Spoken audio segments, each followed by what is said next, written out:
21ویں روزہ جس عظیم ہستی کی شہادت ہوئی اس کا نام ابی طالب تھا، جسے میرے رسول اللہ صلی اللہ علیہ وسلم نے ابو تراب کا لقب دیا اور کہا میرے لیے ایسے ہے جیسے موسیٰ کے لیے ہارون تھا۔ تیرا گھر جنت میں میرے گھر کے سامنے ہوگا۔ پھر آپ صلی اللہ علیہ وسلم نے اپنی بیٹی فاطمہ سے کہا تو میں یہ دونوں حسن و حسین اور یہ جو سویا ہوا ہے۔ حضرت علی رضی اللہ عنہ جاگے نہیں تھے، وہ سوئے ہوئے تھے، اور جو سویا ہوا ہے ہم پانچوں آخرت میں جنت میں ایک ساتھ اکٹھے ہوں گے ایک ہی جگہ پر۔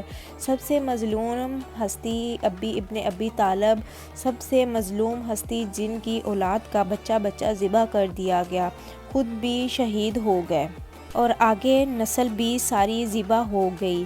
ایک دفعہ بیمار تھے، کہنے لگے یا رسول اللہ صلی اللہ علیہ وسلم مجھے لگتا ہے میری موت کا وقت آ چکا ہے۔